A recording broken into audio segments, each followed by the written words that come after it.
आदरणीय सभापति जी,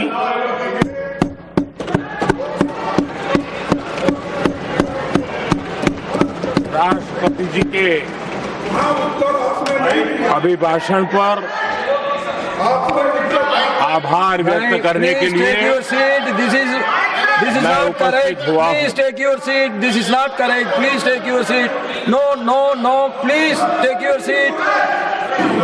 आप बैठिए प्लीज. आप बैठिए please. Prime minister is on his legs. Please आप बैठिए. प्लीज आप बैठिए.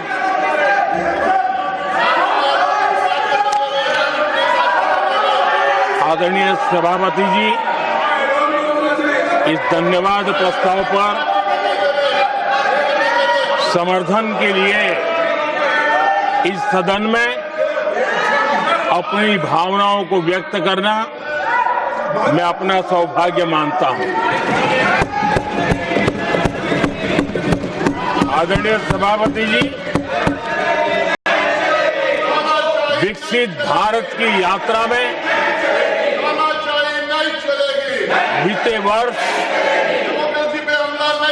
देश के तेज प्रगति से विकास के वर्ष रहे हैं।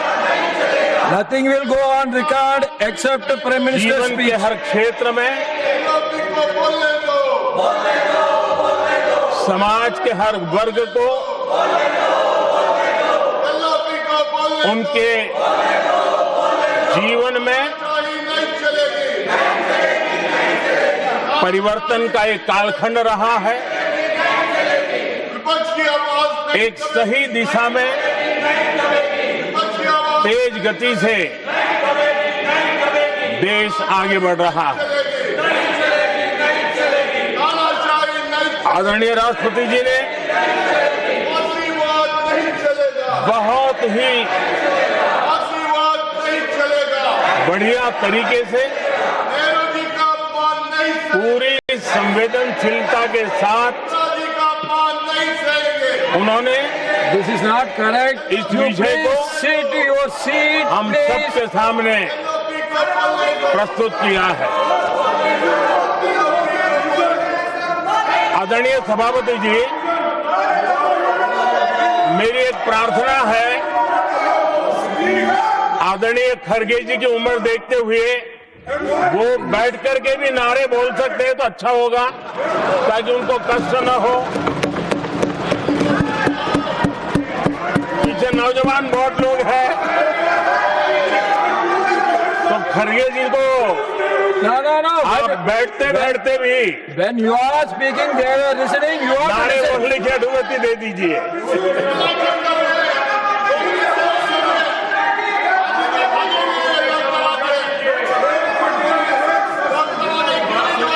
आदरणीय सभापति जी, राष्ट्रपति जी ने इस देश के मध्यम वर्ग, इस देश के निम्न मध्यम वर्ग, इस देश के गरीब, इस देश के गांव, इस देश के किसान, महिलाएं, विज्ञान हो, प्रौद्योगिकी हो, कृषि हो, सभी विषयों को लेकर के बहुत ही विस्तार से भारत के प्रगति का एक स्वर संसद में गूंजा है।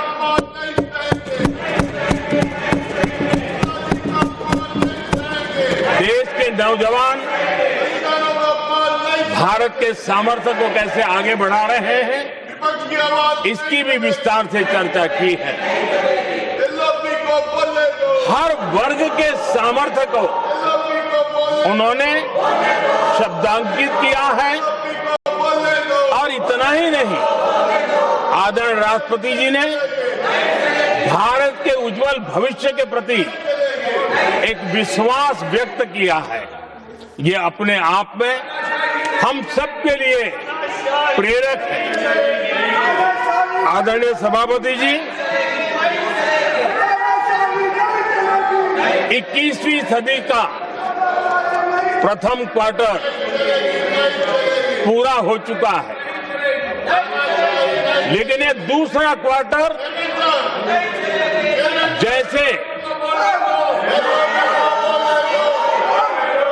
पिछली शताब्दी में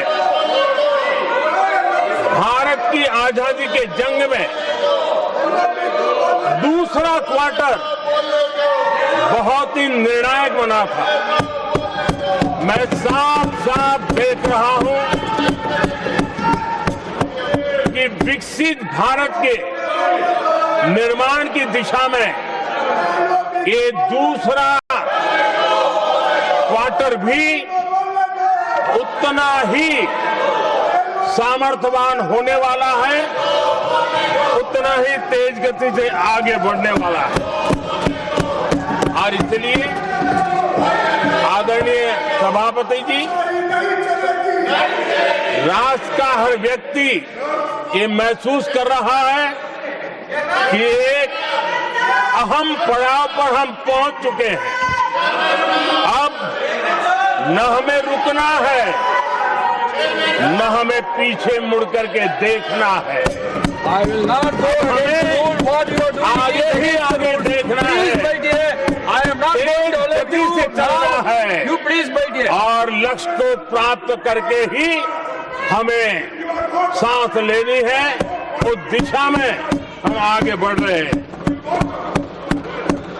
Nothing should go on without except to the Prime Minister's speech.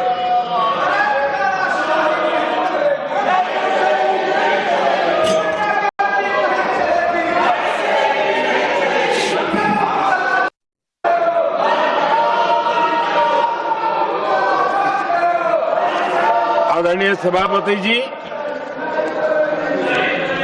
वर्तमान में अगर हम देखें तो भारत के भाग्य के अनेक सुयोग एक साथ हमें नसीब हुए। ये अपने आप में बहुत ही उत्तम संयोग है, ऐसा मैं मानता हूं। सबसे बड़ी बात है, विश्व के समृद्ध से समृद्ध देश भी बुजुर्ग होते जा रहे हैं। वहां की आबादी उम्र के उस पड़ाव पर पहुंची है हम जिन्हें बुजुर्ग के रूप में जानते हैं। हमारा देश ऐसा है जो विकास की नई ऊंचाइयां छू रहा है। उसी समय दिनों दिन हमारा देश युवा होता जा रहा है, युवा आबादी वाला देश है। ये अपने आप में एक बहुत अच्छा सुयोग है। आदरणीय सभापति जी, दूसरी तरफ मैं देख रहा हूं जिस प्रकार से विश्व का भारत के प्रति आकर्षण बढ़ा है, और उसमें भी विश्व भारत की टैलेंट का महात्म्य समझ रहा है। हमारे पास आज दुनिया का बहुत ही महत्वपूर्ण टैलेंट पूल है, युवा टैलेंट पूल है, जिसके पास सपने भी हैं, संकल्प भी है, सामर्थ्य भी है। और इसलिए ये दूसरा सुयोग है। शक्ति का आशीर्वाद हमारे साथ है। आदरणीय सभापति जी, भारत आज विश्व में जो चुनौतियां पैदा हो रही है, उन चुनौतियों का समाधान देने वाला एक देश आशा की किरण बना हुआ है, और हम समाधान दे रहे हैं। वैसा ही एक महत्वपूर्ण सुयोग है कि आज मेजर इकोनॉमी में भारत का ग्रोथ बहुत हाई है, और हाई ग्रोथ और लो इन्फ्लेशन ये बहुत ही यूनिक संयोग है, और ये हमारी अर्थव्यवस्था की मजबूती को प्रदर्शित करता है। आदरणीय सभापति जी, हम जिस गति से आगे बढ़ रहे हैं जब हमें देश की जनता ने सेवा करने का मौका दिया तब फ्रेजाइल 5 के रूप में ये देश जाना जाता था। जब हमें अवसर मिला तब देश आजाद हुआ तब हम दुनिया में 6 नंबर की इकोनॉमी थे, लेकिन इन लोगों ने ऐसा हाल करके रखा कि 11 पे पहुंचा दिया। आज हम 3 पर जाने की दिशा में तेज गति से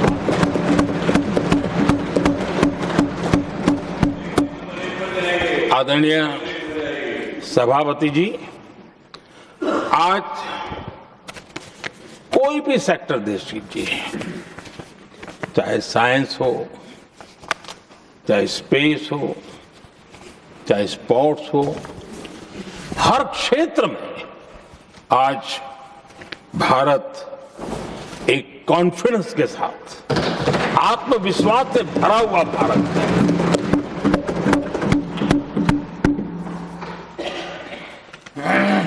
कोविड के बाद विश्व में जो स्थितियां पैदा हुई और ऐसी नई नई चीजें जुड़ती गई, आज दुनिया संभल नहीं पा रही है। ऐसे में साफ साफ नजर आ रहा है कि दुनिया एक नए ग्लोबल ऑर्डर की तरफ, नए वर्ल्ड ऑर्डर की तरफ आगे बढ़ रहा है। सेकेंड वर्ल्ड वॉर के बाद एक वर्ल्ड ऑर्डर बना था,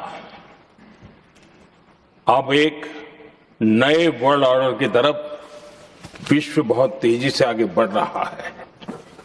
और सबसे बड़ी खुशी की बात है, सारी घटनाओं का अराजनीतिक तरीके से निष्पक्ष भाव से विश्लेषण करेंगे तो झुकाव भारत की तरफ है।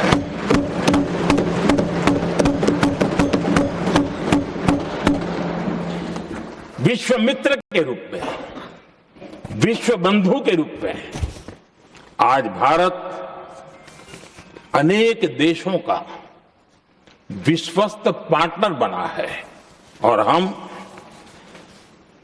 कंधे से कंधा मिला करके विश्व कल्याण की दिशा में भी अपनी उचित भूमिका निभा रहे हैं, अपने सामर्थ्य से सहाय भी कर रहे हैं। आदरणीय सभापति जी,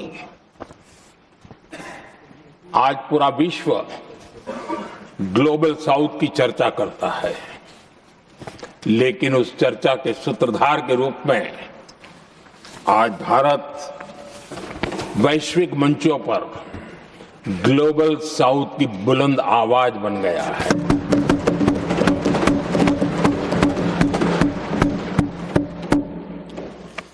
अनेक देशों के साथ आज Bharat future ready trade deals कर रहा है। पिछले कुछ ही समय में दुनिया के महत्वपूर्ण 9 बड़े देशों के साथ 9 बड़े हमारे ट्रेड डील हुए हैं और उसमें मदर ऑफ ऑल डील एक साथ 27 देशों के साथ, यूरोपियन यूनियन के साथ।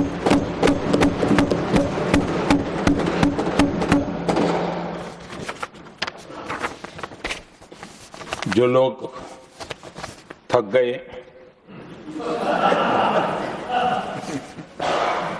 बेचारे चले गए, लेकिन कभी न कभी उनको जवाब देना पड़ेगा कि देश की ऐसी हालत कैसे बना के रखी थी कि दुनिया का कोई देश हमसे डील करने के लिए आगे नहीं आता था। आपने कोशिश की होगी, पीछे पीछे पीछे बहुत चक्कर लगाए होंगे, लेकिन किसी ने आपकी तरफ देखा भी नहीं होगा। क्या स्थिति ऐसे पैदा है? दुनिया के देश ऐसे ही भारत के साथ डील नहीं कर रहे हैं। आदरणीय सभापति जी, इसके पीछे सबसे बड़ी बात, डेवलप कंट्रीज एक डेवलपिंग कंट्री के साथ डील करता है ना, वो अपने आप में भी अर्थ जगत के लिए एक बहुत बड़ा है। और मेरे लिए नई बात नहीं है। जब मुझे गुजरात में सेवा करने का अवसर मिला था तो मैं एक वाइब्रेंट गुजरात समिट करता था और मेरे लिए गर्व की बात थी कि एक स्टेट, हिंदुस्तान का एक स्टेट, मेरी इस वाइब्रेंट समिट के partner country, develop country Japan हुआ करता था। एक राज्य ने सामर्थ्य दिखाया था, आज मेरा देश है सामर्थ्य दिखा रहा है। ये तब होता है जब आपके पास आर्थिक सामर्थ्य हो, आपके पास आपके नागरिकों के अंदर, देशवासियों में एक ऊर्जा हो और खास करके मैन्युफैक्चरिंग के लिए एक मजबूत इकोसिस्टम हो, तब जाकर के विश्व आपके साथ डील करने के लिए आगे आता है। वोट बैंक की राजनीति में डूबे हुए लोगों ने कभी भी देश के ऐसे अनेक पहलुओं पर मजबूती देनी चाहिए, ये कभी उनकी प्राथमिकता नहीं रही और उसी का परिणाम है। और जहां तक कांग्रेस पार्टी सवाल है, मैं साफ साफ कहना चाहता हूं और मेरे शब्दों पे भरोसा नहीं तो मैं देश को, लोगों को कहूं कुछ मत करो, सिर्फ लाल किले से कांग्रेस के प्रधानमंत्रियों के जो भाषण है, सिर्फ उन भाषणों का एनालिसिस कर लो, आपको साफ साफ लगेगा कि न उनके पास कोई सोच थी, न उनके पास कोई विजन था और न ही कोई इच्छा शक्ति थी। और इसका परिणाम है कि देश को इतना भुगतना पड़ा। आदरणीय सभापति जी, मैं कोटि कोटि देशवासियों का आभारी हूं। उन्होंने सेवा करने का अवसर दिया। हमारी काफी शक्ति उनकी गलतियों को ठीक करने में जा रही है। दुनिया के मन में जो उनके समय की छवि है, उस छवि को धोने में मेरी ताकत लगती है। ऐसा बर्बाद करके रखा हुआ था और इस काम के लिए हमने फ्यूचर रेडी पॉलिसीज पर बल दिया है। और आज आपने देखा होगा, देश नीति के आधार पर चल रहा है, पॉलिसीज के आधार पर चल रहा है। एडोकिज्म को हमने त्याग कर दिया है और उसके कारण विश्व का विश्वास बनता है। हमने रिफॉर्म, परफॉर्म, ट्रांसफॉर्म के मंत्र को लेकर के आगे बढ़े और आज स्थिति ऐसी है कि देश रिफॉर्म एक्सप्रेस पर सवार हो चुका है।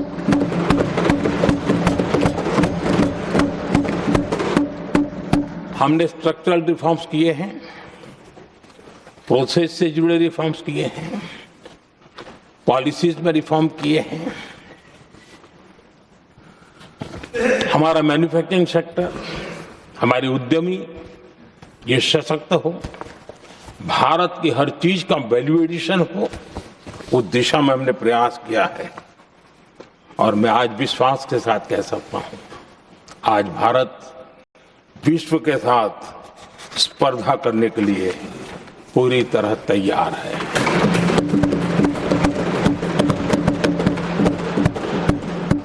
जब मैं विश्व के सीईओ फोरम की समिट देखता हूं, आज दुनिया हमारे उद्यमियों को समानता के रूप में देखती है।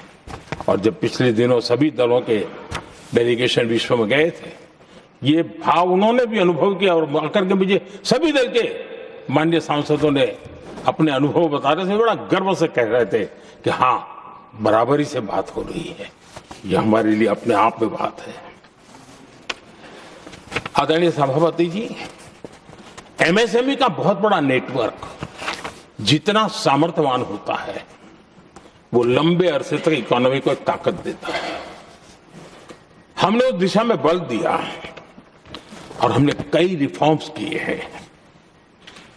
आज हमारे एमएसएमई नेटवर्क पर दुनिया का भरोसा बढ़ रहा है। बड़े बड़े हो सकता है हम हवाई जहाज नहीं बना देंगे, लेकिन कई हवाई जहाज हैं जिसमें कई पुर्जे मेरे देश के छोटे छोटे एमएसएमई बना रहे हैं।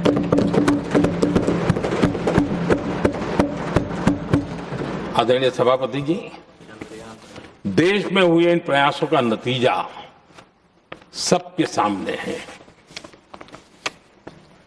बड़े बड़े देश भारत के साथ व्यापारिक संबंध बनाने के लिए बहुत ही आतुर है। यूरोपीय संघ का ट्रेड डील हो, अमेरिका के साथ अभी हुआ जो ट्रेड डील हो, और कल हमारे पीयूष जी ने सदन में विस्तृत जानकारी भी दी है, और पूरा विश्व खुल करके इस ट्रेड डील का तारीफ कर रहा है। और उसमें जब यूरोपियन यूनियन के साथ ट्रेड डील हुआ तो विश्व को एक भरोसा हुआ कि अब वैश्विक स्तर पर स्थिरता की संभावना बढ़ेगी। अमेरिका के साथ ट्रेड डील होने के बाद विश्व को और भरोसा हो गया कि जो स्थिरता के एहसास हो रहा था, अब गति का भी एहसास होने लगा है। अब विश्व के लिए शुभ संकेत है। आदरणीय सभापति जी, इसका सबसे बड़ा लाभ हमारे देश के नौजवानों को होगा। और जब मैं नौजवान कहता हूं तो उसमें मध्यम वर्ग का भी नौजवान होता है, शहर का नौजवान भी होता है, गांव का नौजवान भी होता है, बेटा भी होती है, बेटी भी होती है। और इसलिए उसे टुकड़ों में न देखा जाए। मेरे देश के युवा के सामर्थ्य का हमें गौरव करना चाहिए, और उनके लिए पूरा विश्व बाजार अब खुल चुका है। अब उनके लिए अवसर ही अवसर है। और मैं उनको कहता हूं, आइए दोस्तों, मैं आपके साथ कंधे से कंधा मिला करके खड़ा हूं। हिम्मत कीजिए, बढ़िए। देश आपके साथ खड़ा है और दुनिया आपका स्वागत करने के लिए इंतजार कर रही है। आदरणीय सभापति जी, जिस प्रकार से दुनिया में हमारे युवा प्रोफेशनल्स की मांग बढ़ रही है, इवन केयर गिवर्स की मांग बढ़ रही है। हर कोई मिलता है, हमें इस प्रकार के लोग चाहिए। इस प्रकार कुछ लोग तो अपना स्पेशल ऑफिस यहां बना रहे हैं रिक्रूट करने के लिए, योग्य टैलेंट की खोज के लिए। इसका मतलब हुआ कि भारत के प्रोफेशनल्स के लिए भी विश्व में बहुत बड़े अवसर बन रहे हैं। आदरणीय सभापति जी, ये संसद का उच्च सदन, ये एक प्रकार से राज्यों का प्रतिनिधित्व करता है। और जो चर्चा की बारीकियां मैंने देखी, मेरा मन कहता है कि थोड़ा स्तर इसका ऊपर होना चाहिए था, और वहां से तो ज्यादा होना चाहिए। वो तो कितने साल तक सरकारों में रहे हैं, वहां से जरा चर्चा का स्तर ऊंचा होना चाहिए था। लेकिन उन्होंने ये मौका भी गंवा दिया। देश उन पर कैसे भरोसा कर सकता है। आदरणीय सभापति जी, मैं कल एक माननीय सदस्य को सुन रहा था। यूं तो वो अपने आप को राजा कहलाने में बहुत गर्व करते हैं, लेकिन वे आर्थिक असमानता की चर्चा कर रहे थे।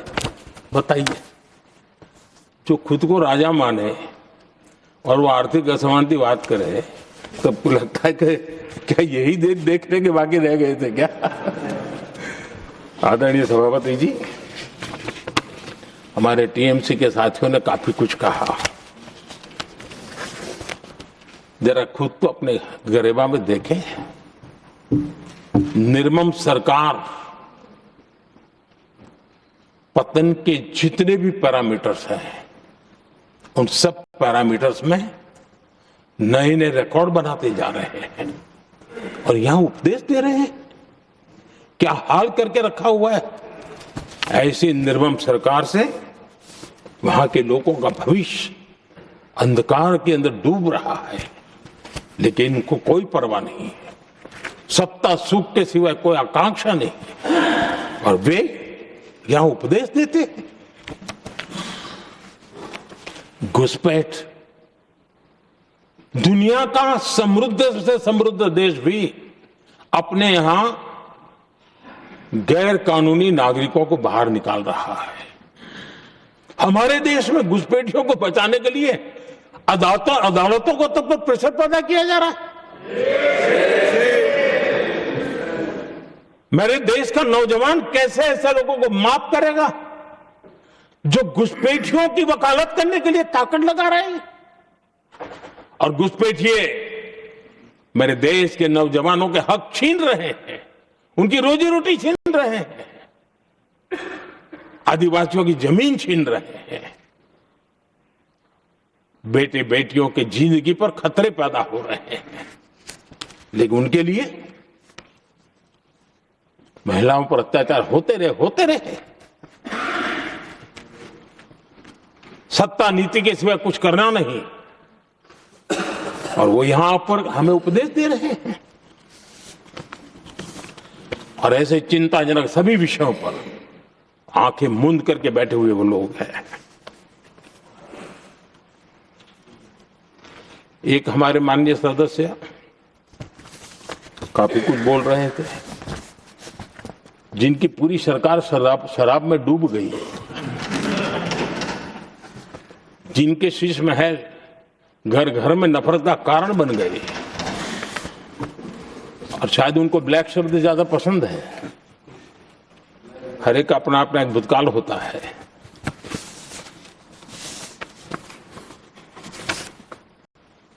पता नहीं ब्लैक के साथ उनका क्या पुराना रिश्ता है। आदरणीय सभापति जी, ऐसे सभी साथियों से मैं आज जरूर कहूंगा, तुम कितना दुनिया को धोखा दोगे, तुम कितना दुनिया को धोखा दोगे। आईना देख लिया तो अपनी सच्चाई कहां छिपाओगे।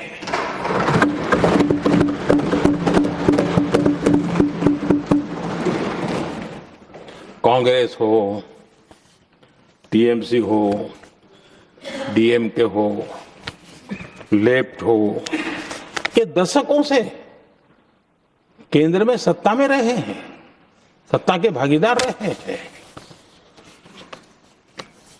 राज्यों में भी उनको सरकारें चलाने का अवसर मिला है, लेकिन उनकी पहचान क्या बनी। आज डील की चर्चा होती है तो गौरव से कहते हैं, तब डील की चर्चा होती थी तो बॉफोर्स डील याद आता था। ये डील होते थे।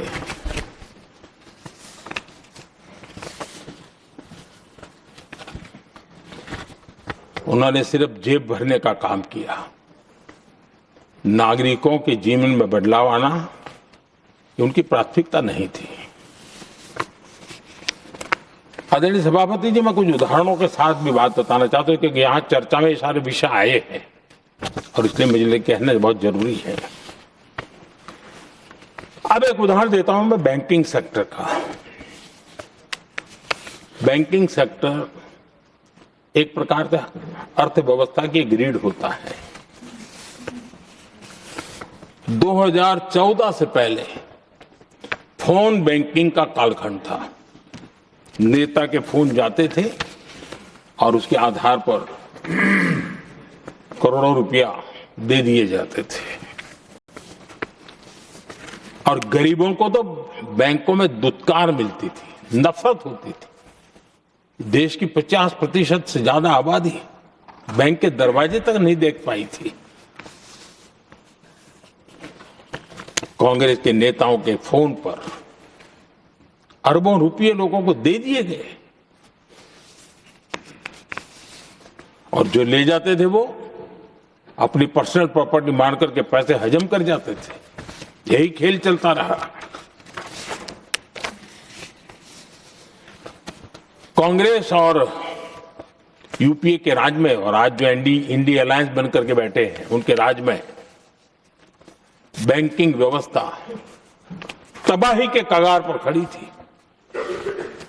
मैं नया प्रधानमंत्री के पद का दायित्व मुझे मिला, मैं एक देश के मुखिया से मैं मिला, ऐसे ही बात कर रहा था।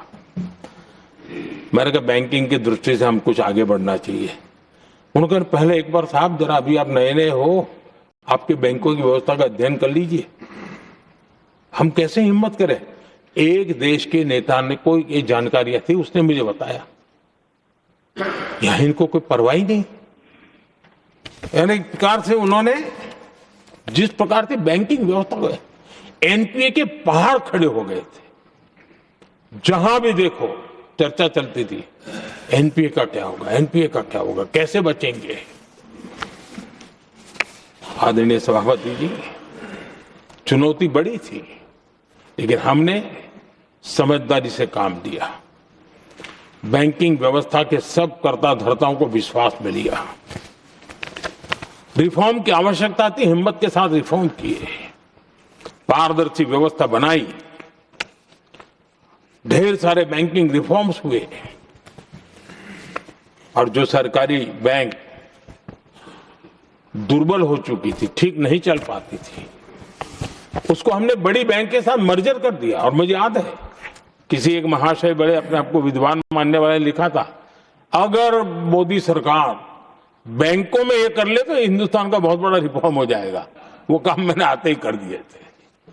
आदरणीय सभापति जी,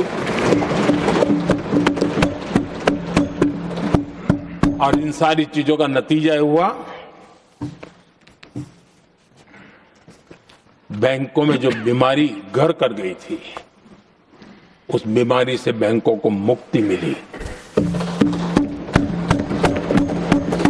बैंकों का स्वास्थ्य सुधरा, लगातार सुधरा, अभी भी तेजी से आगे दौड़ रहे हैं। और बैंकिंग का जब स्वास्थ्य सुधरा तो लेन देन का कारोबार भी उनका बढ़ा, लोगों को पैसे मिलने लगे, सामान्य व्यक्ति को पैसे मिले। ऐसे ऐसे गरीब लोगों को लोन मिले जिनके लिए कभी बैंक के दरवाजे बंद थे, बेचारा दूर से देख करके उसे जाना पड़ता था। आज मुद्रा योजना जो देश के नौजवान को अपने पैरों पर खड़े रहने की ताकत देता है, मुद्रा योजना जो स्वरोजगार की प्रेरणा देता है, लेकिन स्वरोजगार के भाषण के काम नहीं होता है, उसका हाथ पकड़ना पड़ता है, उसको साथ देना पड़ता है, उसको सहाय देनी पड़ती है। और हमने मुद्रा योजना के साथ द्वारा 30 लाख करोड़ रुपया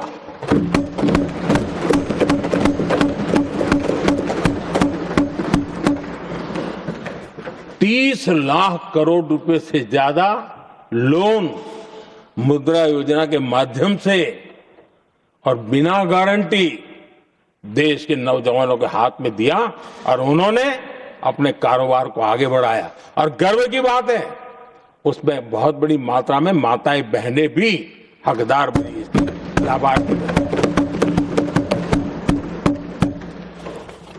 सेल्फ हेल्प ग्रुप, इन दिनों ग्रामीण महिलाएं बड़े सपने देखती हैं, खुद अपने पैरों पर खड़ा होना चाहती थी। विमेन सेल्फ हेल्प ग्रुप का हमने विस्तार तो किया ही किया, लेकिन 10 करोड़ बहनों को हमने सीधी आर्थिक मदद की व्यवस्था की। हमारे एमएसएमई सेक्टर को हमने भरपूर लोन दी। और मैं आज बड़े संतोष के साथ, बड़ी जिम्मेवारी के साथ इस पवित्र सदन में कहना चाहता हूं, हमने एनपीए जिसके पहाड़ हुआ करते थे 2014 के पहले, आज उसको हमने नीचे निम्न स्तर पर ला करके खड़ा कर दिया है। आज एनपीए 1% से भी नीचे है। ये अपने आप में बैंकों के स्वास्थ्य के लिए बहुत उत्तम काम हमने किया। मैंने इतना ही नहीं, हमारे बैंकों का प्रॉफिट आज रिकॉर्ड पर है, हाई रिकॉर्ड है उसके। ये अपने आप में देश की अर्थव्यवस्था को ताकत देने के लिए बैंकिंग व्यवस्था मजबूत होती है तो बाकी अर्थव्यवस्था को भी मजबूती मिलती है उस काम को कहेगा। आदरणीय सभापति जी, मैं एक और उदाहरण देना चाहता हूं। हमारे पीएसयूज, आमतौर पर पीएसयूज के संबंध में मान्यता बन चुकी थी, वो बनते ही हैं बीमार होने के लिए, वो बनते ही हैं बर्बाद होने के लिए, वो बनते ही हैं बंद होने के लिए। हमने इस पूरी मानसिकता को हकीकतों के आधार पर बदलने में सफलता प्राप्त की है। और ये लोग पीएसयूज को लेकर के कितनी गलत बातें फैलाते थे। अर्बन नक्सल की तरह ऐसे पीएसयूज के दरवाजे के बाहर मजदूरों की मीटिंग करके भड़काने का पाप करते थे, गुमराह करने का काम करते थे। इन्होंने LIC, state bank of India और भी HAL, ऐसे हर एक को बड़ा भला बुरा और इतना भद्दे तरीके से, जब उनकी सरकार थी तब तो ये इन चीजों को संभाल नहीं पाते थे, उसको कुछ कर भी नहीं पाते थे। आदरणीय सभापति जी, हमने इसमें भी हिम्मत दिखाई। हमने पीएसयूज के संबंध में भी रिफॉर्म्स किए, रिफॉर्म्स की एक लगातार परंपरा चलाई। आज LIC बेस्ट तरीके से होते पूरे कार्यकाल में अपना LIC का जन्म हुआ तब तक उत्तम से उत्तम परफॉर्मेंस का कालखंड उसका गुजर रहा है। जिन पीएसयूज को कांग्रेस के नेता ताले लगवाने की कगार पर पहुंच चुका था और उसी पर अपनी राजनीतिक रोटी सेकने का प्रयास भी किया गया था, आज हमारे पीएसयूज रिकॉर्ड प्रॉफिट पर हैं।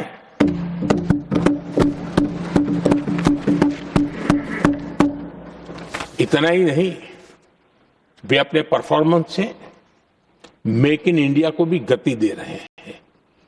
मेक इन इंडिया का जो सपना है उसका पूरा करने में वे भी एक बहुत बड़े कैटलिक एजेंट के रूप में आज भूमिका अदा कर रहे हैं। रिकॉर्ड संख्या में रोजगार बना रहे हैं। इतना ही नहीं, हमारे कुछ पीएसयूज आज विश्व के अंदर जा रहे हैं, विश्व में भी अपनी ताकत दिखा रहे हैं, विश्व के साथ जुड़ रहे हैं, दुनिया के कई देशों के विकास यात्रा में वो भागीदार बन रहे हैं। आज हमारे पीएसयूज को बहुत बड़े बड़े ऑर्डर देश से भी और देश के बाहर से भी मिलने लगे हैं। ये अपने आप में मैं जो कहता हूं ना, एक बहुत महत्वपूर्ण पड़ाव पर ये देश 25 साल है, उसका संकेत यहां नजर आता है।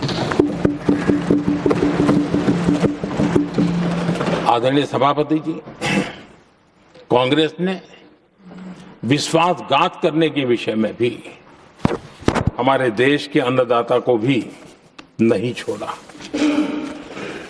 इस देश में 10 करोड़ किसान ऐसे हैं जिनके पास 2 हेक्टेयर से भी कम जमीन है, छोटे किसान हैं।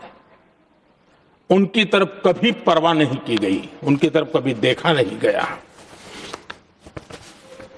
नहीं उनके दिमाग में ये छोटे किसानों का कोई महात्मा था। उनको लगता है कुछ बड़े लोगों को संभाल लिया तो गाड़ी चल जाएगी, और यही राजनीति करते रहे। आदरणीय सभापति जी, हमारे दिल में छोटे किसान के प्रति एक दर्द था।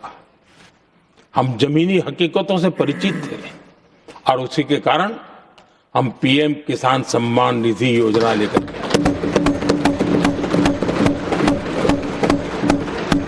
और आप इतने कम समय में हमारे इन छोटे किसानों के खाते में 4 लाख करोड़ रुपया हमने दिया है।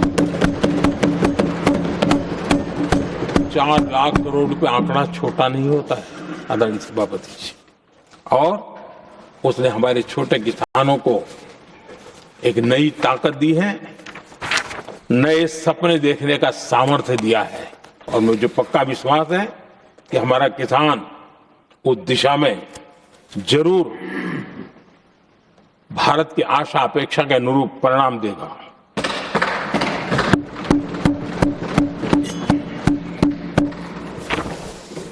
आदरणीय सभापति जी,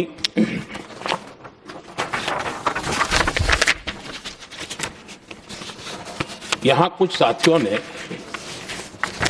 इम्प्लीमेंटेशन के संबंध में शिकायतों का भाषण काफी किए। शायद वो तय करके आए थे कि ऐसा ऐसा बोलना है, तो इसमें तो उनका ऐलान दिखता था, बाकी में तो नहीं दिखता है। आदरणीय सभापति, जब ये इम्प्लीमेंटेशन को लेकर के इतनी बड़ी बड़ी बातें करते हैं, मैं एक जरा किस्सा सुनाता हूं। मैं किसी का भला बुरा कहने के लिए नहीं कर रहा हूं, मैं सिर्फ हकीकतें रख रहा हूं। परेशानी जिनको होगी उनको होगी, लेकिन तथ्य तो तथ्य ही होते हैं। हमारे देश के एक नेता हिमाचल प्रदेश के दौरे पर गए थे और वहां से आने के बाद उन्होंने खुद ने ये घटना कहीं सुनाई, रिकॉर्ड पर उपलब्ध है। उसमें उन्होंने कहा,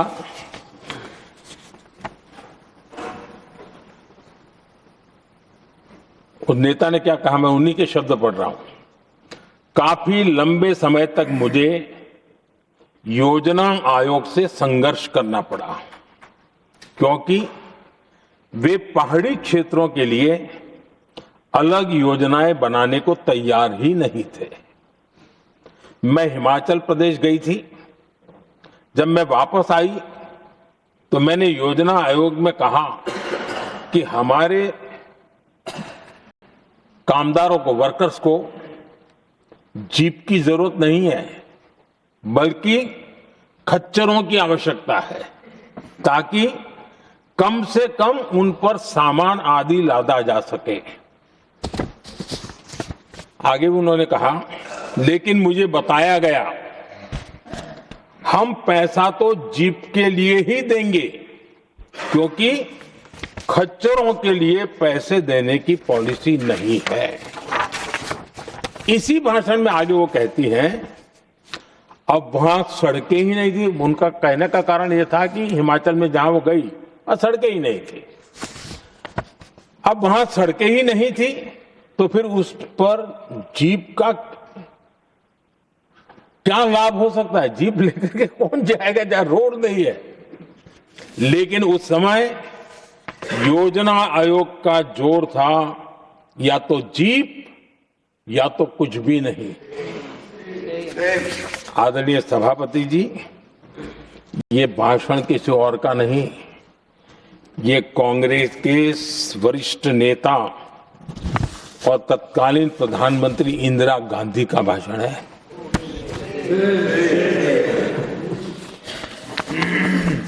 कांग्रेस के लंबे शासनकाल में यही कार्यशैली रही, और जिसको इंदिरा जी खुद जानती भी थी कि ये पाप चल रहा है, लेकिन इस कार्य संस्कृति को सुधारने के लिए उन्होंने कोई कदम नहीं उठाया। और इंदिरा गांधी जिस प्लानिंग कमीशन की धज्जियां उड़ा रही थी, उसके जन्मदाता उनके स्वयं के पिताजी थे। और प्लानिंग कमीशन को बना, और इंदिरा जी ने जब कहा, उसके बीच में 2 दशक बज चुके थे, लेकिन हाल यही था। और 2014 तक सब दुखी थे, सब परेशान थे, सब गलती देख रहे थे, लेकिन सुधार करने की तैयारी नहीं। 2014 के बाद जब आपने हमें मौका, और कांग्रेस ने जिस प्रकार से प्लानिंग कमीशन अटकाना, लटकाना, भटकाना वाली कार्यशैली बना दी थी, 2014 में जब हमें मौका मिला तो हमने आकर के काम किया, प्लानिंग कमीशन को खत्म कर दिया और नीति आयोग को। आज नीति आयोग बहुत तेज गति से काम कर रहा है। अब देखिए एस्पिरेशनल डिस्ट्रिक्ट, वो भी एक बड़ा प्रेरक उदाहरण है। और मैं तो देख रहा हूं कि डेवलपिंग कंट्रीज के लिए, विकास के लिए एक मॉडल के रूप में वैश्विक संस्थाएं इसको अनुमोदन दे रही है। ये एस्पिरेशनल डिस्ट्रिक्ट की ये सफलता बनी है।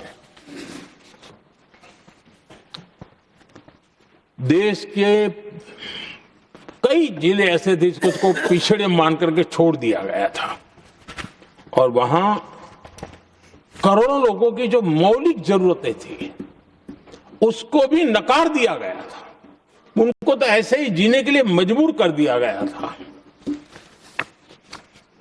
और जो पिछड़े इलाके थे वो और पिछड़े होते गए और बर्बादी आती गई। और हालत तो सरकार में ऐसी थी कि जब किसी को पनिशमेंट ट्रांसफर करनी होती थी, पनिशमेंट पोस्टिंग देना होता तो ऐसे ही जिलों में भेजा जाता था ताकि और खराब करे वो। ये हाल बन गया था, ये वर्क कल्चर बन गया था। हमने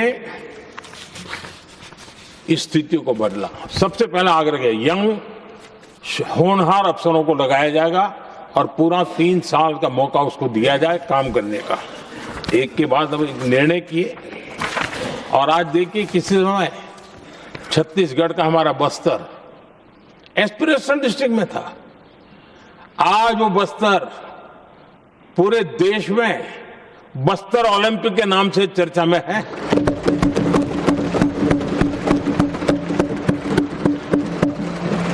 आज विकास की धारा बस्तर के गांव-गांव पहुंच रही है। अभी कुछ गांवों में पहली बार बस देखी, पूरे गांव ने उत्सव मनाया बस्तर में। ये परिस्थितियां छोड़ करके गए हुए हैं लोग और यहां पर पता नहीं किस प्रकार से देश को कहां ले जाना चाहते हैं लोग। आदरणीय सभापति जी, इंप्लीमेंटेशन क्या होता है, ये एस्पिरेशनल डिस्ट्रिक्ट एक बहुत बड़ा शानदार उदाहरण है। ऐसे तो सैकड़ों उदाहरण हैं, लेकिन मैं कहने के लिए इसको उल्लेख कर रहा हूं। कांग्रेस के हमारे साथियों को ये जो बदलाव आ रहा है उसमें इंप्लीमेंटेशन नजर नहीं आ रहा है और उनका तो एक ही वो प्लानिंग कमीशन वाला मॉडल है, जीप और खच्चर वाला मॉडल, यही वो लोग जानते हैं, उससे आगे कुछ नहीं जानते। और ये इंप्लीमेंटेशन कैसे करते हैं? मेरा जन्म नहीं हुआ था उसके पहले सरदार वल्लभ भाई पटेल ने नर्मदा नदी पर बांध बांधने की कल्पना की।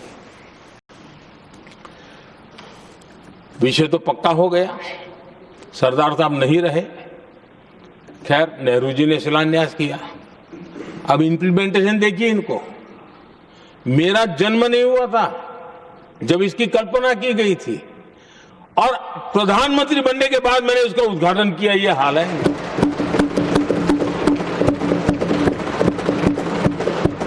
और उनका इंप्लीमेंटेशन देखिए, मुझे मुख्यमंत्री रहते हुए 3 दिन अनशन पर बैठना पड़ा था नर्मदा सरदार सरोवर डैम के लिए, मेरे राज्य के किसानों के लिए।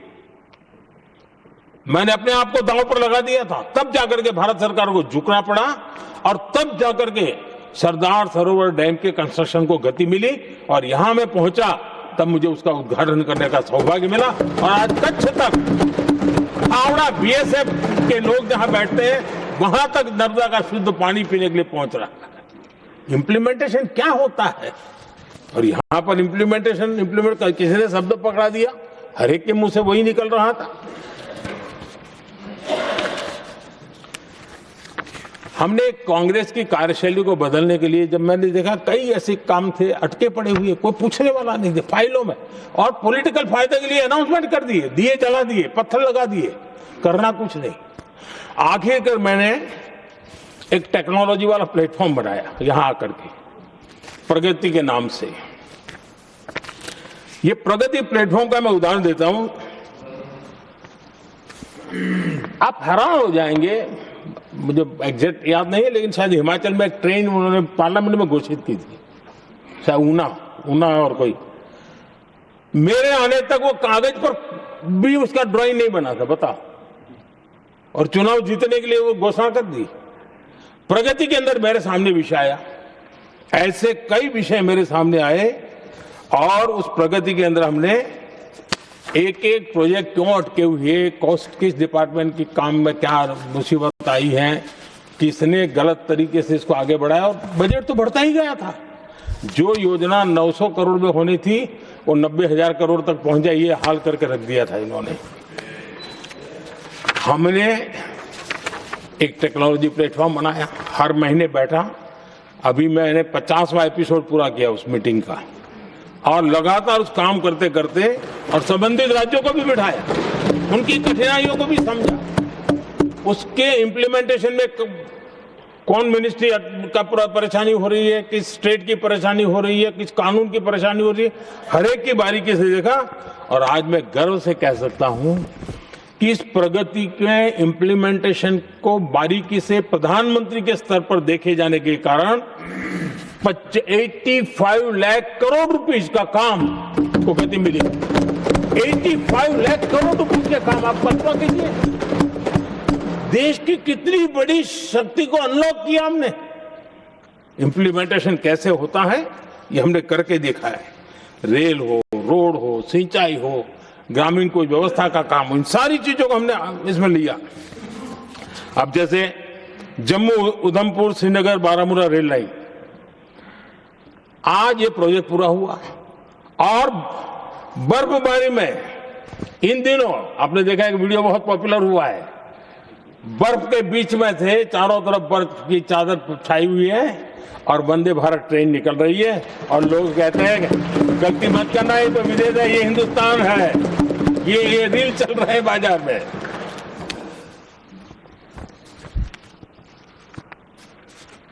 लेकिन 3 दशक तक यही प्रोजेक्ट लटका हुआ था।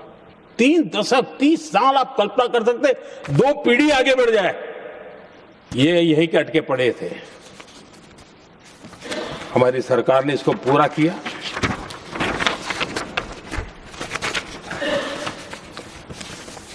आदरणीय सभापति जी, मैं असम की बात करता हूं, और कोई ये मत सोचो कि मैं चुनाव है इसलिए बोल रहा हूं। इनके पाप है इसलिए मुझे कहना पड़ रहा है। कांग्रेस सिर्फ इमेजिन करती है और इंप्लीमेंट करने का उनको कोई लेना देना ही नहीं होता है। अब असम का बोगीबिल ब्रिज, ये बोगीबिल ब्रिज अरुणाचल और असम को जोड़ने वाला बहुत महत्वपूर्ण ब्रिज, कितने ही सालों तक ये प्रोजेक्ट लटका रहा। हमने प्रगति के माध्यम से इसको रिव्यू किया और असम सहित पूरे नॉर्थ ईस्ट को बहुत बड़ी सुविधा वाला ये काम हमने पूरा किया। आदरणीय सभापति जी,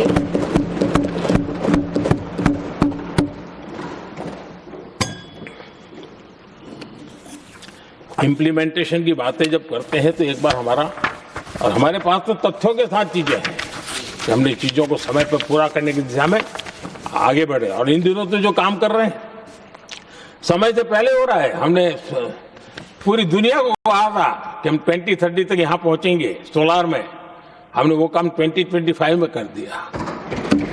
हमने इथेनॉल का समय तय किया था, हम उसमें भी 2-3 साल पहले ही काम पूरा कर लिया। तो एडवांस में हम काम पूरा करने का, इंप्लीमेंटेशन की ताकत हमारे से उससे भी ज्यादा है। आदरणीय सभापति जी,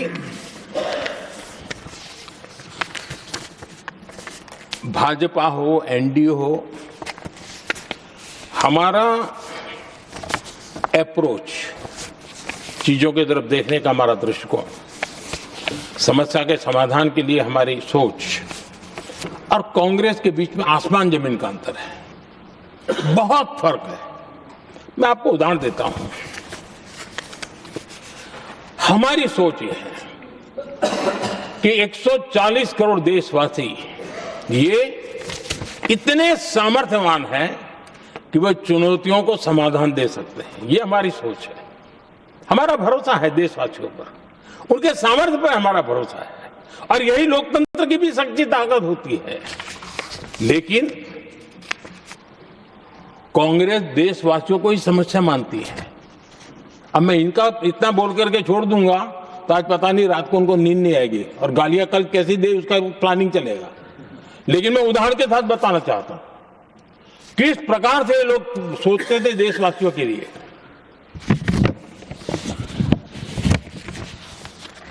देश के लोगों के बारे में नेहरू जी और इंदिरा जी की सोच क्या थी, मैं उसके विषय में बताना चाहता हूं। इंदिरा जी एक बार ईरान गए थे और ईरान में वो भाषण दे रही थी और उस भाषण में उन्होंने नेहरू जी के साथ जो बातचीत हुई थी उसका उल्लेख किया। खुद ने कहा है, उन्होंने कहा, और मैं जो इंदिरा जी ने कहा था उसको कोट कर रहा हूं, जब किसी ने मेरे पिताजी से पूछा, यानी नेहरू जी से पूछा कि उनके सामने कितनी समस्याएं हैं, तो उन्होंने उत्तर दिया था 35 करोड़। नेहरू जी ने जवाब दिया था कि उनके सामने कितनी समस्याएं हैं, बोले 35 करोड़। उस समय हमारे देश की जनसंख्या थी 35 करोड़। अब आगे देखिए, 35 करोड़ देशवासी नेहरू जी को समस्या लगते थे। ऐसा कोई मुखिया हो सकता है क्या जी? और इस बात का उदाहरण देते हुए इंदिरा जी ने आगे कहा कि आज देश की जनसंख्या 57 करोड़ है, इसलिए मेरी समस्याओं की संख्या भी उतनी ही बड़ी है। यानी पिताजी को 35 करोड़ समस्या वाले देशवासी लगते थे, अब 57 करोड़ उनको समस्या। कोई ऐसा हो सकता है जो अपने ही देशवासियों को समस्या माने? ये फर्क है उनकी सोच और हमारी सोच में, ये फर्क है उनके अप्रोच और हमारे अप्रोच में।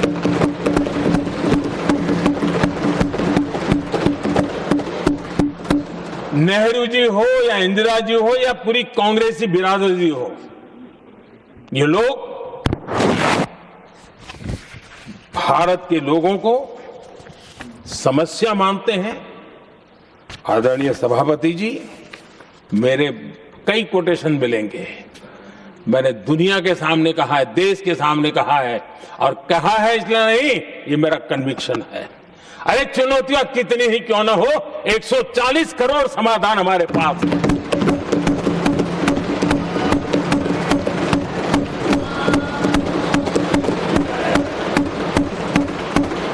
हमारे लिए देशवासी समर्थक की पूंजी है। हमारे लिए हर देशवासी भारत का उज्जवल भविष्य का नियंता है, निर्माता है, कर्ता धर्ता है। हम उसको समस्या कैसे कह सकते हैं? ऐसी सोच वाले लोग अपने परिवार का ही भला करेंगे और किसका करेंगे? आदरणीय सभापति जी, देश के लोगों का अपमान करते रहना एक कांग्रेस के स्वभाव में पड़ा हुआ है, उनके संस्कारों में पड़ा हुआ है। कांग्रेस ने बीते दिनों राष्ट्रपति जी का अपमान किया। चुनाव के बाद जिस प्रकार से हमारे राष्ट्रपति जी के लिए शब्द कहे गए हैं, शर्मिंदगी महसूस होती है कि ये कैसे लोग हैं? भारत के राष्ट्रपति के लिए क्या बोल रहे हैं लोग? आदरणीय सभापति जी, कल लोकसभा में भी राष्ट्रपति जी के अभिभाषण पर चर्चा नहीं हो पाई। ये राष्ट्रपति पद, उसका घोर अपमान किया है। उनको संविधान शब्द मुंह में बोलने की अधिकार नहीं रहता है। जो लोग गरीबी से निकली हुई एक महिला, आदिवासी परिवार से आई हुई एक महिला, जब आपने लोकसभा में जो व्यवहार किया है, आपने आदिवासी समाज का अपमान किया है, आपने महिला का अपमान किया है। भारत के सर्वोच्च पद पर विराजमान, संविधान ने जिनको सर्वोच्च पद दिया है, आपने उनका अपमान किया है, आपने संविधान का अपमान किया है।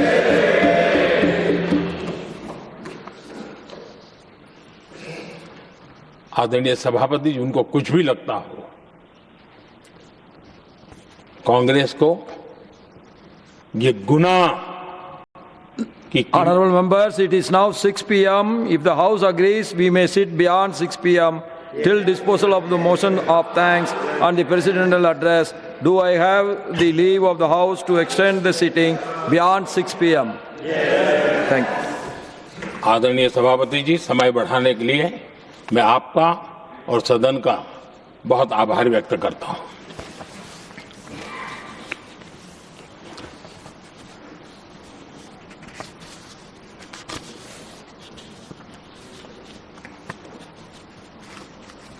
आदरणीय सभापति जी, बड़ी दर्दनाक लोकसभा की घटना है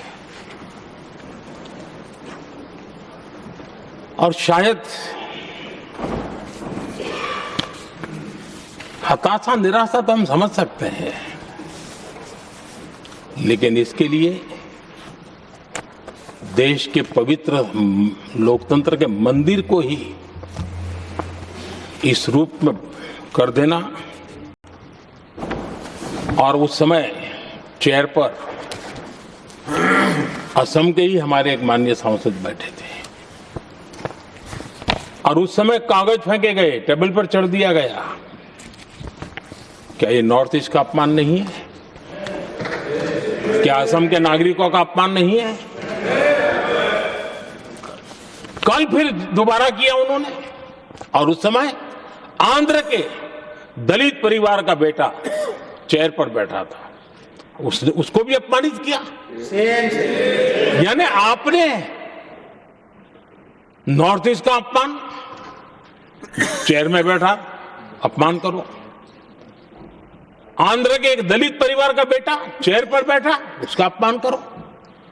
सदन ने इनको काम दिया हुआ है, सबने मिलकर के काम दिया हुआ है, लेकिन वो दलित समाज से आते हैं, इसलिए आप अपमान करते हो।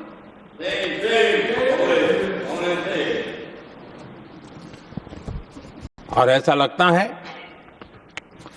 कांग्रेस के लोगों को असम की जनता के प्रति बड़ी नफरत है। उनको लगता है कि उसकी जनता ने उनका साथ छोड़ दिया, मतलब उनके दुश्मन हो गए। क्या कभी लोकतंत्र में ऐसे सोचते हैं क्या? मुझे तो तब बहुत पीड़ा हुई थी जब भारत रत्न भूपेन हजारिका जी, जो कि इस देश के बहुत ही सम्मानीय व्यक्तित्व है जी, आज भी घर घर में उनको स्मरण करते हैं लोग। उनके प्रति जो भक्ति का भाव है आप कल्पना नहीं कर सकते, लेकिन उनको इसकी भी कोई परवाह नहीं है। और जिस प्रकार से, और हमारा सौभाग्य था कि हमने भूपेन हजारिका जी के देश के लिए जो उनका योगदान था, नॉर्थ ईस्ट जैसे इलाके से पूरे देश को अपने वाणी से, अपने विचारों से, अपनी अभिव्यक्ति से बांध के रखा था। हमने भारत रत्न देने का निर्णय किया, इस पर भी इनको ऐतराज। और मैं तो हैरान हूं, खड़गे जी अगर होते तो मैं उनकी हाजिरी में कहता ही है, इन्होंने जिस प्रकार से बोला ना भारत रत्न के बाद, वो वीडियो पर उनका चेहरा देखेंगे ना, आपको लगा रहे ये ऐसे लोग हैं, ऐसा व्यवहार करते हैं। और ये कहा, अरे ये तो सिंगर थे। मैं समझता हूं कि एक किसी का भी अपमान करने में कभी भी पीछे नहीं रहते हैं। उन्होंने भूपेन हजारिका जी को भारत रत्न दिया, उसका भी विरोध किया। ये पूरे असम का विरोध है, पूरे देश के कला प्रेमियों का विरोध है। और मुझे पक्का विश्वास है असम कभी भी इस अपमान को भूलने वाला नहीं है।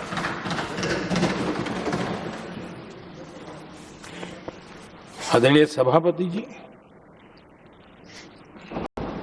कल जो घटना घटी, इसी सदन के एक माननीय सांसद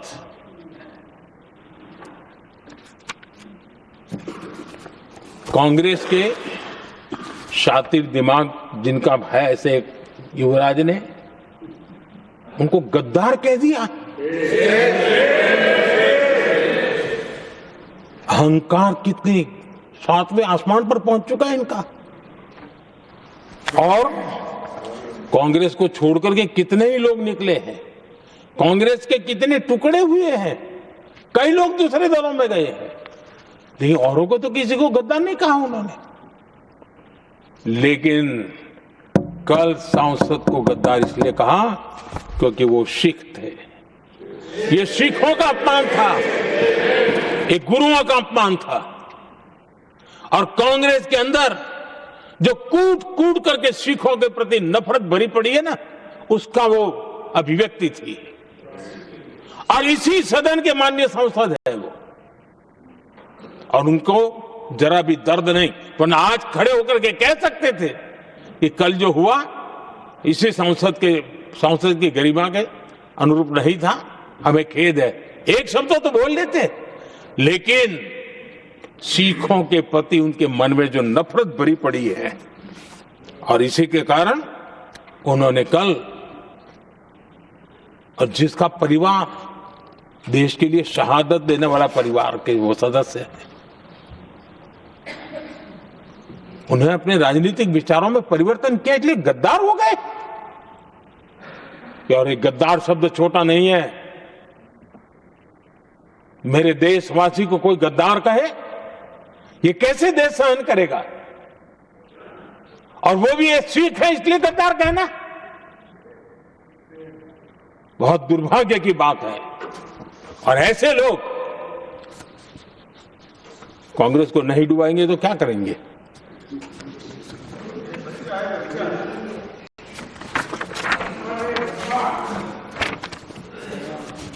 आदरणीय सभापति जी, एक तरफ ये दृश्य है और दूसरी तरफ हमारे सदानंद जी मास्टर का दृश्य है।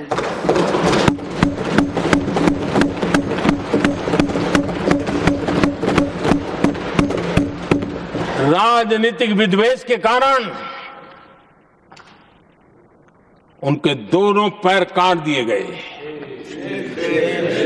भरी जवानी में दोनों पैर काट दिए। कटे हुए पैर से जिंदगी गुजार रहे हैं, लेकिन संस्कार इतने ऊंचे हैं कि वाणी में भी अपशब्द नहीं निकलता है, बर्तन में भी कटुता नजर नहीं आता। गर्व होता है। और कल जब देश ने, जब उनका पहला भाषण हो रहा था सदन में, और उन्होंने जब अपने बेंच पर आपसे इजाजत लेकर के अपने कटे हुए पैर के लिए वो जो नीम का उपयोग करते हैं, आर्टिफिशियल नीम का, उन्होंने जब रखा, वो दृश्य देश के लिए पीड़ादायक था कि इस देश में ऐसा ही बंधारण की बातें करने वाले इंडिया अलायंस के लोग, और ये इंडिया अलायंस पूरा जिम्मेवार है इसके लिए, वैचारिक असहमति के कारण एक नौजवान के, और वो भी एक टीचर, शिक्षक के प्रति गर्व से, आदर से देखा जाता है, उसके पैर काट दे। लेकिन उनको कोई खेद नहीं है, उनको कोई दर्द नहीं है। लेकिन मैं मास्टर सदानंद जी को हृदय से अभिनंदन करता हूं कि उन्होंने जिस प्रकार से इतनी भयानक हमले के बाद भी देश की सेवा का अपना व्रत जारी रखा, और आज देश की नीति निर्धारण में अंदर अपना योगदान दे रहे हैं। ये गर्व की बात है। और ऐसे लोगों के सहारे हम राजनीति में जीते हैं, काम करते हैं, देश के लिए जीने मरने की प्रेरणा मिलती है। ये संस्कार हमें पाए हैं ऐसे लक्षावधि कार्यकर्ताओं के तब से पाए हुए हैं। आदरणीय सभापति जी,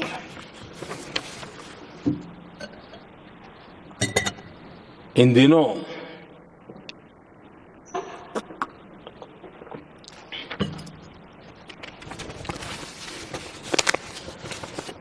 और वैसे कांग्रेस के हमारे साथियों का मुझ पर जरा विशेष प्रेम है, वो स्पेशल प्रेम है। और जब मैं जिम्मेवारी जो मिली है उसके तहत, और जिम्मेवारी न मिलती तो भी देश के लिए जीना तुमने सीखा है। हम विकसित भारत की जमीन मजबूत कर रहे हैं, उसको एक ताकत दे रहे हैं। एक तरफ देश के युवाओं के लिए मजबूत जमीन तैयार कर रहा हूं, तो कांग्रेस मोदी की कब्र खोदने के कार्यक्रम करवा रही है। और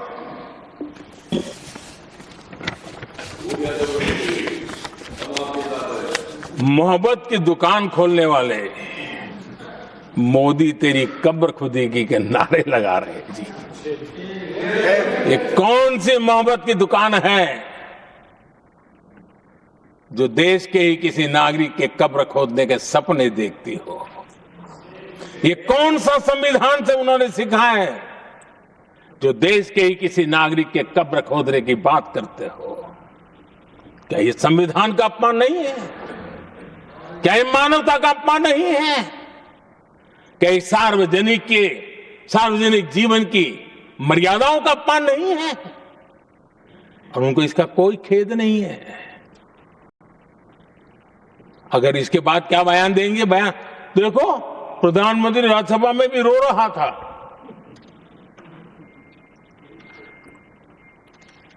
किस प्रकार के संस्कार और वृत्तियों से पले बड़े लोग हैं ये। आदरणीय सभापति जी, मेरे लिए कोई अनुभव मेरा बहुत पुराना है। 2002 से जब वे विपक्ष में थे तब से, और 2004 से जब वो सत्ता में आए तब से, और 2014 से मैं जब यहां आया तब से, पिछले 25 साल से संसद का एक भी सत्र ऐसा नहीं गया, मोदी संसद का सदस्य नहीं था, एक भी सत्र ऐसा नहीं गया जिसमें इस सदन के अंदर मोदी को गाली देने का काम न किया हो इन लोगों ने। 25 साल। और मुझे किसी ने पूछा था, मोदी जी आपके स्वास्थ्य का क्या राज है? मैंने कहा मैं डेली 2 किलो गाली खाता हूं।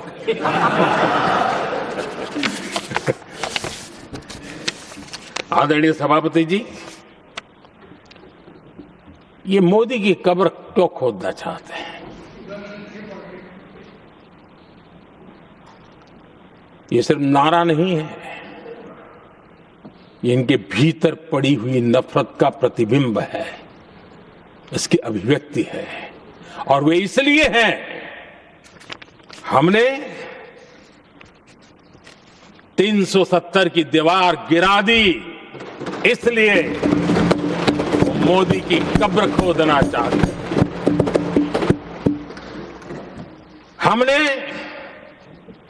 नॉर्थ ईस्ट में बम, बंदूक और आतंक का जो छाया बना रहता था, नॉर्थ ईस्ट में शांति और विकास का राह अपनाई, इसलिए वो मोदी की कब्र खोदने पर सोच रहे हैं।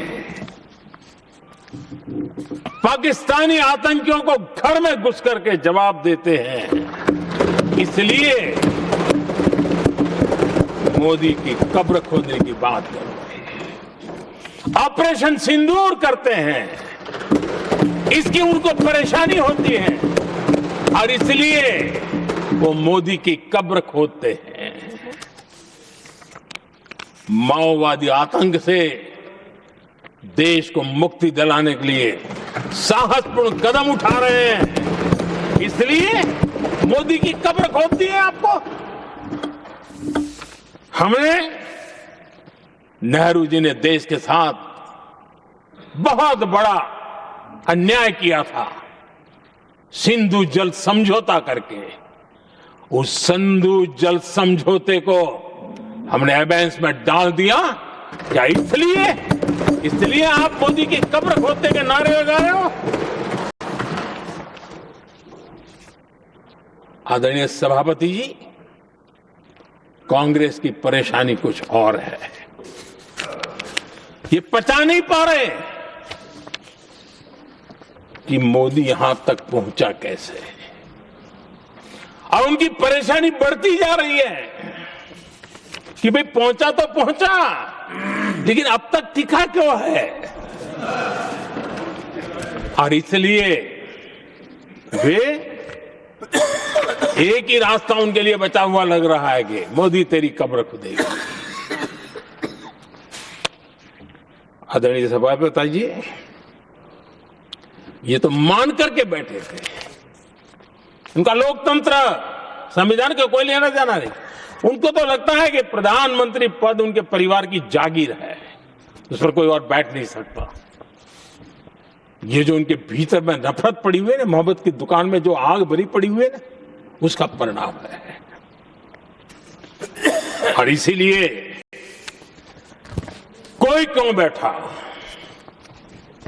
हमारा पैतृक अधिकार था, इसलिए मोदी की कब्र खोदने का नारा लेकर के वो चल रहे हैं।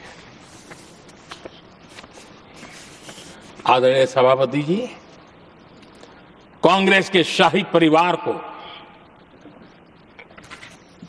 देश ने दशकों तक अवसर दिया है, ऐसा नहीं है। देश ने आपके लिए भी अपना भविष्य दांव पे लगाया था, लेकिन आपने गरीबी हटाओ के नारे लगाए, गुमराह किया। लाल किले पर से कांग्रेस के एक भी प्रधानमंत्री के भाषण में गरीबी हटाने की बात ना आई हो, ऐसा नहीं हुआ है। लेकिन किसी भी प्रधानमंत्री ने गरीबी हटाने के लिए क्या किया, वो एक बार भी नहीं आया। वो नारे से अधिक कुछ नहीं था उनका। और मोदी ने रास्ता अपनाया गरीब को एम्पावर करने का, गरीब को सशक्त करने का। और मेरे देश के गरीबों को मैं सलाम करता हूं, उन्होंने देश की योजनाओं को समझा, स्वीकारा और अपने सामर्थ्य को बढ़ाने के लिए प्रयास किया। मैं देश के गरीबों का गौरवगान करता हूं कि हमारी नीतियों पर भरोसा करके, हमारी नीयत पे भरोसा करके उन्होंने भी अपने आप को खपाने के लिए कोई कमी नहीं रखी। और 25 करोड़ मेरे गरीब परिवार के भाइयों ने गरीबी को परास्त किया और खुद गरीबी से बाहर आए हैं। मैं उनको सलाम करता हूं। मेरे 25 करोड़ देशवासी जो निराशा में पड़े हुए थे, दूर एक आशा की किरण दिखाई दी, उठ खड़े हुए और आज हमारे साथ चल पड़े। आदरणीय सभापति जी, 2014 के पहले इम्प्लीमेंटेशन की बातें करते थे। हमारे यहां सैकड़ों लोग रेलवे क्रॉसिंग पर मरते थे। स्कूल की बस रेलवे क्रॉसिंग से जा रही है, 20-20, 25-25 स्कूल के बच्चे मरने की खबरें आती हैं।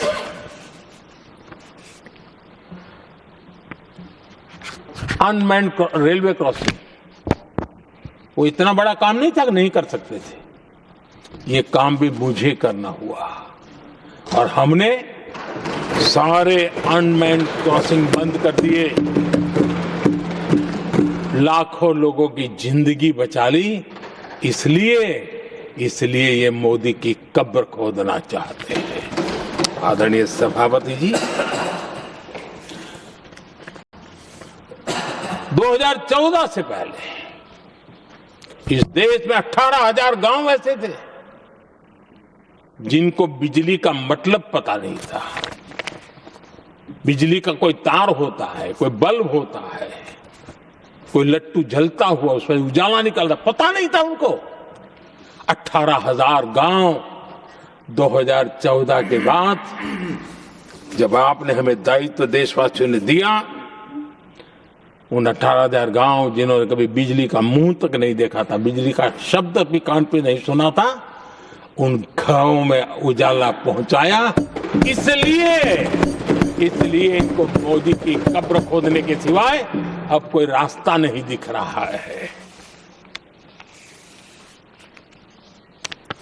आदरणीय सभापति जी, वो भी एक वक्त था जब देश में बार बार खबरें आती थी, मीडिया में हेडलाइन हुआ करती थी, सरहद की स्थिति के संबंध में बयान आते थे, गोला बारूद नहीं है, बुलेट प्रूफ जैकेट नहीं है, बर्फ के बीच खड़ा है, बर्फ में खड़े रहने के लिए जो जूते चाहिए वो जूते तक नहीं उसके पास, ये खबरें आती थी। हमने देश के जवानों के लिए खजाने खोल दिए, देश के जवानों को जो चाहिए वो देने की शिकायत पड़ी, और इसलिए वो चाहते कि अब तो कोई रास्ता बचा नहीं है, बस कब्र खुदेगी मोदी की, यही एक रास्ता उनके लिए बचा है। आदरणीय सभापति जी, एक बार उत्तर प्रदेश के वर्तमान मुख्यमंत्री जी ने सदन में भाषण करते करते वो रो पड़े थे। दिमागी बुखार के कारण बच्चे, अनगिनत बच्चे मर रहे थे। इनको कभी सूझा नहीं कि इस दिमागी बुखार से मुक्ति दिलाई जा सकती है। आदरणीय सभापति जी, आंख की बीमारी ट्रकोमा, लोग परेशान होते थे, आंखें चली जाती थी, और विज्ञान प्रगति कर चुका था, हो सकता था, वो नहीं कर सकते थे। हमने दिमागी बुखार से भी मुक्ति दिलाई और हमने ट्रकोमा से भी देश के लोगों की आंखें बचाई।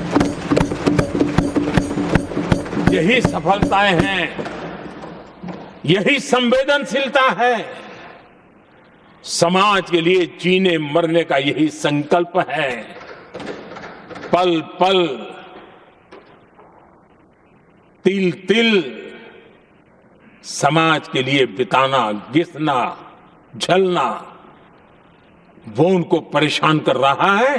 तब जाकर के मोदी तेरी कब्र खुदेगी, ये मंत्र लेकर के चल रहे हैं, ये सपने देख करके चल रहे हैं, और बातें लोकतंत्र की करते हैं। मोहब्बत की दुकान के साइन बोर्ड लगाते हैं। क्या सार्वजनिक जीवन में ऐसी नफरत होती है? आदरणीय सभापति जी, इनकी सरकार रिमोट से चलती थी, मेरी सरकार भी रिमोट से चलती है। 140 करोड़ देशवासी मेरा रिमोट है।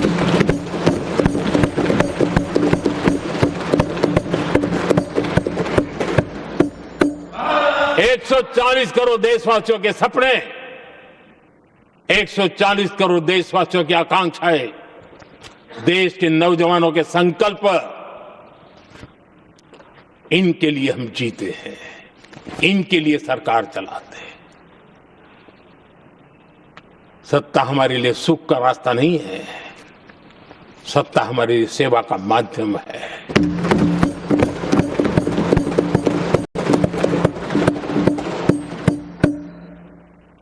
मुद्रा योजना, लाखों करोड़ों की मदद मिली, स्वरोजगार को बल दिया। कांग्रेस ने कभी स्टार्टअप कल्चर को प्रमोट ही नहीं किया।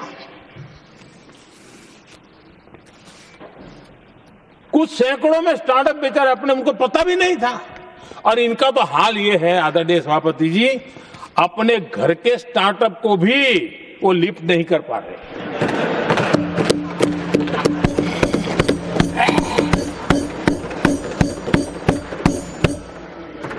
और हमारी सरकार में आज 2 लाख से ज्यादा स्टार्टअप है। और जब सफलता एक के बाद एक जन सामान्य के दिलों को जीतती है ना, तब जाकर के उनके पास एक ही रास्ता बचा है, मोदी तेरी कब्र खुदेगी। लेकिन उस हमारा याद कीजिए, बीएसएनएल को लेकर के चुटकुले चलते थे, कार्टून बनते थे। आज स्वदेशी 4G स्टैक हमने खड़ा कर दिया। 5G दुनिया में सबसे तेज गति से रोल आउट करने का काम हमने कर दिया। कम्युनिकेशन की नई जनरेशन, नई टेक्नोलॉजी, नई सोच, इसको हमने आगे बढ़ाया। और इसलिए दर्द जुबान पे आ रहा है, मोदी तेरी कब्र खुदेगी। आदरणीय सभापति जी, गरीब की सेवा ये मेरा सौभाग्य है। 4 करोड़ गरीबों को पक्के घर देना मैं जीवन में सुकून मानता हूं। बिजली, पानी, गैस का सिलेंडर, टॉयलेट की सुविधा, मुझे लगता है कि हाँ, परमात्मा ने मुझे सही दिशा में काम करने की प्रेरणा दी है। पहली बार गांव की महिला गर्व से कह रही है, हाँ मैं लखपति दीदी बनी हूं, तो दूसरी कह रही है इस साल तक मैं लखपति दीदी बन जाऊंगी। जो बन गई है उनको जब पूछता हूं, नहीं बोले साहब अब तो करोड़पति के लिए सोच रहे हैं। ये जो मिजाज बदला है, जो आत्मविश्वास बढ़ा है, और ऐसे देश के कोटि कोटि जनों के आशीर्वाद जिस इंसान पर हो, कोटि कोटि माताओं बहनों का जिस पर रक्षा कवच हो, नारे कितने ही लगा लो, कब्र तुम नहीं खोद पाओगे। ये देश की शक्ति, आशीर्वाद रूपी कवच, माताओं बहनों का मेरे प्रति जो भाव रहा है, जिस श्रद्धा भाव से मैंने माताओं बहनों की सेवा करने का काम किया है, जिनको कोई पूछता नहीं था उसको मोदी पूजाता है। यही करना है, और ये आशीर्वाद ही है जो इनको चूबते हैं, और इसलिए कब्र खोदना चाहते हैं। आदरणीय सभापति जी, चोरी करना जिनका पुश्तैनी धंधा है, जिन्होंने एक गुजराती की सरनेम भी चुरा ली,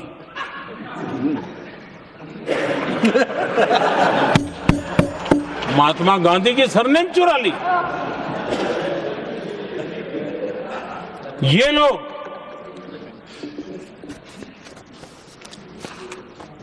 और देश की जनता इतनी समझदार कि ऐसी पटक देती है, ऐसी पटक देती है तो लोगों को। आदरणीय सभापति जी, हम एक विकसित भारत का सपना लेकर के चले, और आज वो सपना देश के लोगों की ऊर्जा के कारण संकल्प में बदल चुका है। आज कहीं पर भी जाइए, हर कोई ये कहता है कि 2047 तक विकसित भारत बनना है, और मैं हैरान हूं, कुछ हमारे साथी सदन में इतने निराशावादी, इतने जमीन से कटे हुए लोग, बदलती हुई दुनिया से अनभिज्ञ लोग, पता नहीं क्या बोल रहे हैं। वो कहते हैं हम मोदी ये भी 2047 की क्या बोल रहा है, 2047 किसने देगा है? हमारे देश के लिए, आजादी के लिए जो लड़ते थे, जो फांसी के तख्त पर चढ़ जाते थे, जो लाठियां खाते थे, गोलियां खाते थे, जो काला पानी की सजा के लिए अंडमान निकोबार के सेल्यूलर जेल में जिंदगी बिता देते थे, लक्षावधि नौजवान अपने पढ़ाई का भविष्य का सोचे बिना, कोई परवाह किए बिना सिर्फ देश के लिए सोचने के लिए निकल पड़े थे। क्या उन्होंने कभी ये सोचा होता कि यार हमारे कालखंड में तो आजादी मिलेगी नहीं, कि मैं क्यों करूं? तो क्या देश कभी आजाद होता? ये इतने निराशावादी लोग हैं कि जब मैं डिजिटल इंडिया की बात करता था, मैं फिनटेक की चर्चा करता था, मैं यूपीआई की बात करता था, तो ये कहते थे अरे इस देश में गरीब आदमी मोबाइल फोन पर कैसे पैसे का कारोबार करेगा? 3 साल के भीतर भीतर देश ने दिखा दिया ये हो सकता है। और मैं हैरान था जिस दिन ऐसा भाषण संसद में हुआ, देश का मीडिया भी, मैं भी, ऐसे लोग, उनकी जो इकोसिस्टम है वो नाच रही थी कि देखिए मोदी को तगड़ा जवाब दिया। मोदी ने जवाब नहीं दिया। आपके हाथ में मोबाइल फोन जब यूपीआई से चलता है, काम करता है ना, तो जवाब अपने आप मिल जाता है।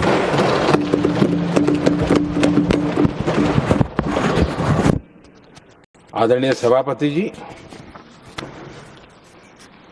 कांग्रेस के समय एक व्यंग चला करता था और आमतौर पर कहे हुए और सीरियस नेचर की चर्चा में भी आता था, हंसी मजाक में भी आता था। इंडिया मिस द बस, ये कॉमन वर्ड हो चुका भाई, मौका गंवा दिया, बाजी हाथ से चली गई। इंडिया मिस द बस, ये हमेशा होता था। आदरणीय सभापति जी, आज भारत कोई बस मिस नहीं कर रहा है, आज भारत काफिले का नेतृत्व कर रहा है।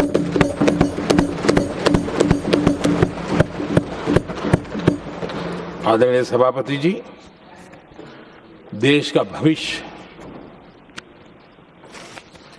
उज्जवल बनाना है, वर्तमान भी उज्जवल बनाने के लिए अविरत कार्य करना होता है।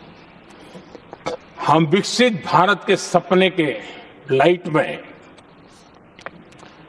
5 वर्ष की योजना बनाते हैं और हर वर्ष का बजट बनाते हैं और हम दिशा तय करके चलते हैं हम, क्योंकि हमारे लिए अगला चुनावी लक्ष्य नहीं होता है, हमारा लक्ष्य है 2047 विकसित।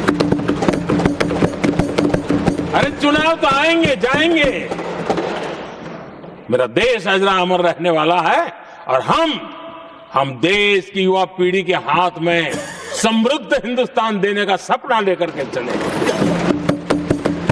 जिन बच्चे जो आज घर में बालक है ना, उनको भी मैं देख करके सोचता हूं कि मैं इसके हाथ में ऐसा हिंदुस्तान दे करके जाऊं ताकि हमें अपने काम का संतोष हो। 2047 क्यों, 2047 क्यों, ये बातें करते हैं।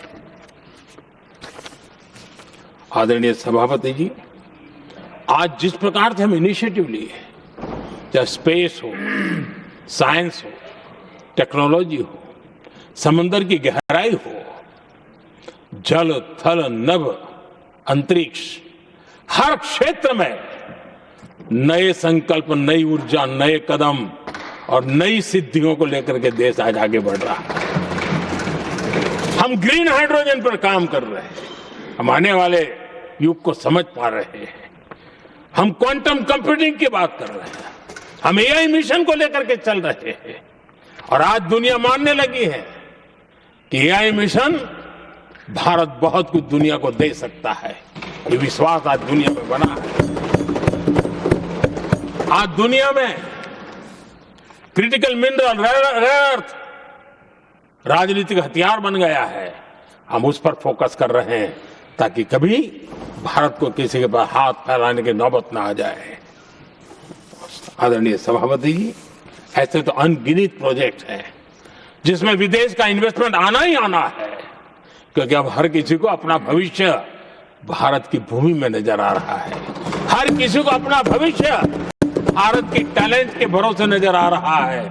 हर किसी को भविष्य भारत के उज्जवल भविष्य के साथ खुद के उज्जवल भविष्य को जोड़ करके दिखता है। और इसलिए दुनिया आज विकसित भारत की बात हम क्यों कर रहे हैं, जिनके दिमाग में नहीं पड़ता है, दुनिया को समझ आ रहा है कि भारत ने सही दिशा पकड़ी है। चलो अब चर्चा वहां चल रही है कहीं हम बस न चुक जाए।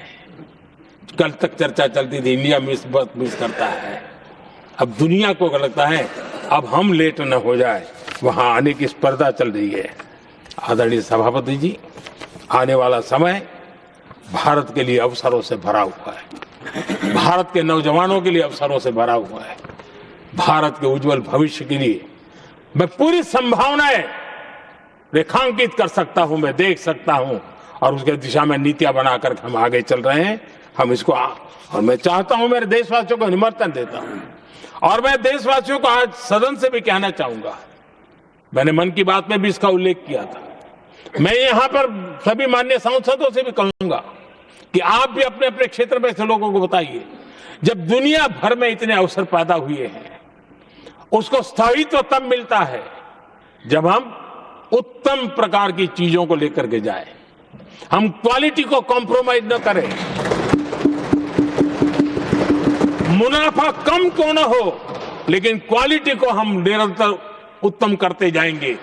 इनोवेशन करना पड़ेगा, करेंगे, रिसर्च करना पड़ेगा, करेंगे, प्रोडक्ट में मटेरियल बदलना पड़े तो बदलेंगे, लेकिन हम दुनिया में क्वालिटी की दृष्टि से उत्तम हो, तब जाकर के जो आज राजनीतिक दृष्टि से जो निर्णय होते हैं उसका बेनिफिट लेने के लिए हमने पीछे नहीं रहना चाहिए।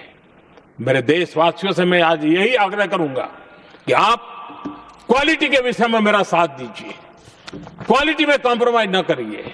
आप देखिए, दुनिया सिर्फ और सिर्फ made in India, made in Bharat, made in India, made in Bharat, इसके लिए गीत गाने लग जाएगी।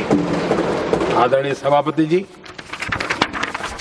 मैं कांग्रेस के मित्रों का भी आज आभार व्यक्त करता हूं कि कम से कम मुझे, उनको पता था, पहले प्रयोग कर चुके थे, पिछले 10 साल में मुझे 5-6 बार इस प्रकार से बोलने से रोका गया, क्योंकि उनको मालूम था एक बार शुरू होता हूं तो रुकता नहीं, और मैंने कहा था एक बार एक अकेला, तो अब अनुभव से सीख गए हैं कि इसमें कोई दाल गलने वाली नहीं है, तो समझदारी से काम लिया, और ऐसी समझ उनको निरंतर मिलती रहे, ये भी मैं प्रार्थना करता रहूंगा। आदरणीय सभापति जी, मैं राष्ट्रपति जी के उद्बोधन में योगदान देने वाले सभी सांसदों का भी आभार व्यक्त करता हूं। जो भी उत्तम विचार यहाँ प्राप्त हुए हैं, उत्तम विचार देश की प्रगति में जरूर काम आएंगे, ऐसा मैं विश्वास देता हूं। और आदरणीय राष्ट्रपति जी का इस संबोधन के लिए मैं हृदय से आभार व्यक्त करते हुए मेरी वाणी को विराम देता हूं। बहुत बहुत धन्यवाद।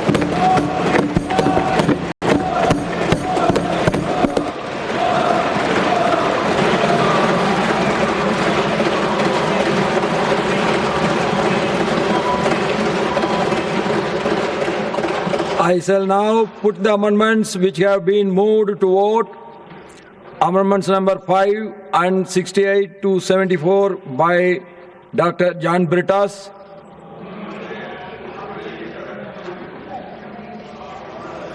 I shall now put the amendments to vote. Those in favor will please say aye. Those against will please say no. I think the noes have it, the noes have it, the noes have it. Amendment numbers 5 and 68 to 74 are negatived. Amendment number 25 to 31 by Professor Manoj Kumar Jha. Not present. John Brittas also not present.